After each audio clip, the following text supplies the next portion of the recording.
A hipertensão arterial, quer dizer, o aumento da pressão arterial, é uma doença que atinge 30% dos brasileiros.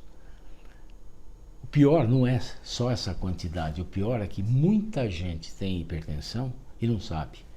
Porque a pressão alta, ela não dá sintoma.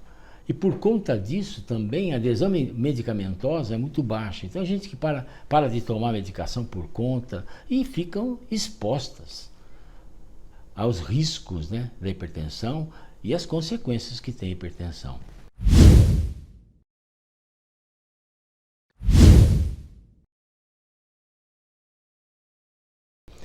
Eu sou o Dr. Roque Marcos Savioli, sou cardiologista, sou cardiogeriatra e clínico geral. E o objetivo dessa aula é esclarecer para vocês todos os aspectos da hipertensão arterial, quebrando esses tabus e mitos que existem por aí, né? Levando para vocês informações corretas sobre esse tema que é extremamente importante. E eu quero dizer exclusivamente para você, né, que descobre que tem pressão alta, às vezes no exame clínico, ou mulher que vai fazer o exame ginecológico descobre que tem pressão alta e não sente nada. E você que procura a gente aqui no consultório, justamente por isso, né? Ou porque tem uma dor de cabeça e vai ver a pressão está alta. Olha, nem sempre a dor de cabeça se deve à hipertensão. A grande maioria dos casos é por outra coisa, né? Por enxaqueca, por dor muscular, porque para a pressão alta levar a dor de cabeça, a pressão tem que subir muito. Tá? E geralmente ela vem acompanhada de outros sintomas, como náusea, às vezes até vômito. Então isso é para desmistificar um pouquinho essa história de que estou com dor de cabeça, vou ver a pressão está alta. Ela pode subir pelo lado só emocional daquela hora. Então, o que é pressão arterial? Pressão arterial é o sangue que chega nas artérias. O coração é uma bomba muscular, então ela vai contraindo, jogando o sangue para a artéria. Essa artéria acomoda o sangue, isso gera uma pressão arterial. Duas pressões, para dizer a verdade. Uma pressão sistólica, que é quando ele bombeia o sangue, e uma pressão diastólica quando ele acomoda aquele sangue nas artérias.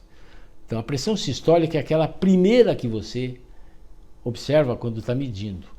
E a diastólica é a segunda. Ou também pressão máxima ou pressão mínima.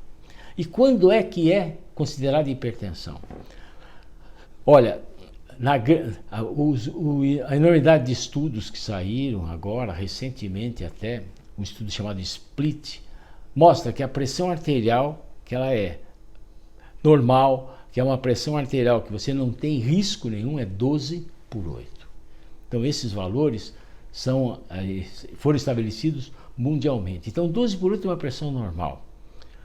Tá, se você tem um pouquinho mais, 8,5 de mínima, 12,5, 13, ainda é considerado dentro da faixa normal, principalmente as pessoas de mais idade, onde a gente aceita até 14/9, 14/8,5. Tá, isso são os padrões considerados da hipertensão.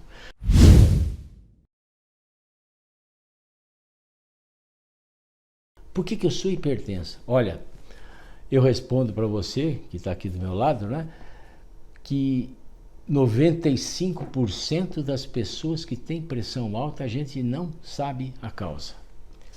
Veja só, 95% das pessoas que têm pressão alta, a gente não sabe a causa. E se a gente não sabe a causa, a gente não tem como erradicar, acabar com essa doença. Você controla só com medicamento, com mudança de hábitos de vida. Então, os outros 5% das pessoas que a gente descobre a causa, por causas renais, a estenose de artéria renal, causas endócrinas, aí você, tirando a causa, a pessoa fica normal. Mas, normalmente, na grande maioria dos casos, como repetindo, né, não tem causa. E se não tem causa, a gente tem que tratar.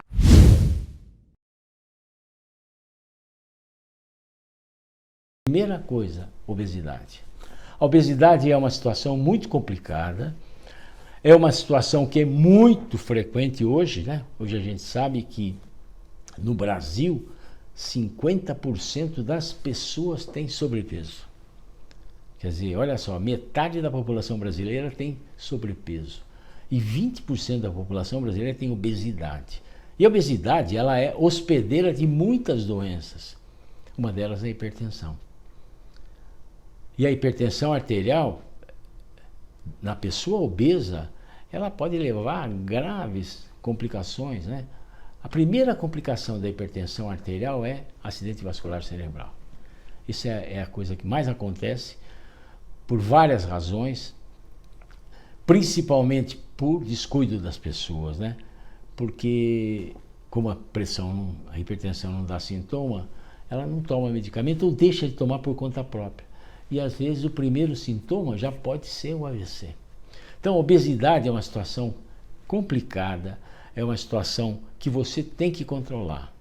É uma endemia hoje no mundo inteiro. E por que hipertensão? Por que está a obesidade? Pela essa dieta, é uma dieta que nós chamamos de dieta ocidental, né? A dieta que vem importada dos países assim chamados desenvolvidos, né? Que é rica em gordura, rica em açúcares e bebidas açucaradas e tudo isso que leva a esse aumento expressivo da obesidade, inclusive em jovens, em crianças. Então a obesidade é um fator desencadeante. Outro fator desencadeante é sedentarismo também. A pessoa é claro que uma coisa leva a outra, né? A pessoa sedentária, ela fica obesa e aí vem a hipertensão. Aí me disseram o seguinte, doutor, se eu for hipertenso, eu nunca mais vou deixar de ser hipertenso? Olha, a grande maioria dos casos é assim, sabe? É claro que eu tenho casos onde houve uma redução importante do peso, a pessoa deixa de tomar medicação, ou até eu reduzo até a medicação do paciente. Mas a partir do momento que ele engorda de novo, sobe a pressão de novo. Porque existe já, né, essa predisposição para ele ser hipertenso. Como eu disse, pode ter histórico familiar, mas não existe nada que comprove ainda, né, que tenha lá um gene que seja geneticamente. Uma coisa interessante que eu estava lendo outro dia, que as pessoas hipertensas, elas têm uma sensibilidade ao sal exagerada, né? Então, quer dizer, elas precisam comer muito sal para sentir o gosto do sal na comida. Então, elas exageram no sal e por isso que elas são hipertensas. Então, quando eu estou examinando a pessoa, eu faço várias medidas de pressão e em várias posições. Isso é importante também. Principalmente pessoa idosa ou pessoas, você, homem, né, que toma remédio da próstata, por exemplo. Isso às vezes ela leva a uma hipotensão ortostática. O que é isso? É a pressão que cai quando a pessoa fica em pé. Por isso que tem tontura, por isso que às vezes desmaia. Então eu meço a pressão deitado e eu meço a pressão em pé, principalmente nas pessoas de mais idade. Tá, muito bom. E várias vezes, porque a primeira medida não considero. Eu espero um pouquinho, espero durante a conversa, durante o exame físico eu vou conversando, a pressão normaliza. Porque existe uma situação que chama-se hipertensão do jaleco branco. O que é isso? É a pessoa que chega no consultório, já vê o jaleco branco, a pressão vai lá para cima. E quando chega em casa, a pressão normaliza. Então isso tem que ter muito cuidado, sabe, nesses aspectos de você chegar no lugar e já forem medindo a sua pressão e já rotularem você como hipertenso. Não, precisa cuidado. Agora, é claro, essas pessoas que têm hipertensão do jaleco branco, a chance de desenvolver hipertensão arterial é grande. Existe realmente essa possibilidade.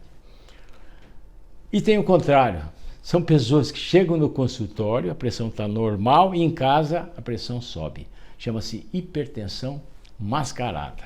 Também é a mesma possibilidade de ter hipertensão definitiva. Eu estava falando dos riscos da hipertensão. O que pode levar à hipertensão arterial? Por isso que eu digo para você aí que está me acompanhando, né, nessa aula, que não deixe de tomar medicamento por conta própria.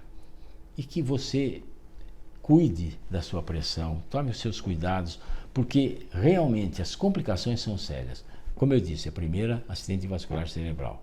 Pode ser isquêmico e pode ser até hemorrágico. O isquêmico é quando você tem uma embolia, um coágulo que migra de alguma parte do corpo, viaja e vai, e vai fazer um AVC, vai entupir uma artéria cerebral, vai dar uma isquemia cerebral, levando à necrose, à morte das células. Ou, se você já tem uma alteração nesses vasos cerebrais, então a pressão vai aumentando até que você tem um rompimento desse vaso e derrama o sangue para dentro do cérebro, levando à necrose das células também. E acidente vascular cerebral, ele é uma complicação muito importante e ele é mais frequente em mulheres. Veja só, existe o porquê. Por que as mulheres têm mais AVC que o homem? Primeiro, porque a mulher vive mais do que o homem. Existe uma média de 10 anos a mais que a mulher vive. Então, por isso, quanto mais velho, mais possibilidade de ter AVC. E segundo lugar, é porque a mulher não se cuida com toda, como devia. Ela cuida, ela é cuidadora e ela deixa para se cuidar depois.